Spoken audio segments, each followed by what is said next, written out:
metti ajole ijole biya koti ila metti ajole tokkumando koti. Yes. Akkamale da kefadda ka yarana dubin jajjaba da kai la ba so. Wobo.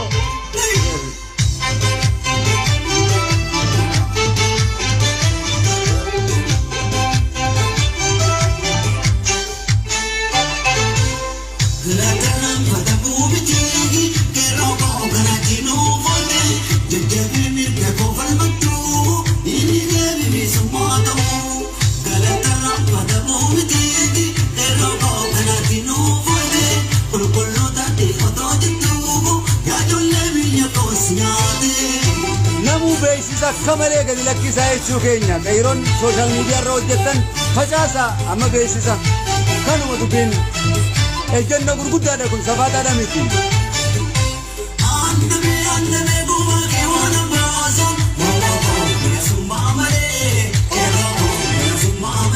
Istuudiyoo keessaan jira tolchaatiin jira jechuu kiyya baallama keessan guuteetiin jira jechuu kiyya.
Porto di tu, ya yo le vi yo così.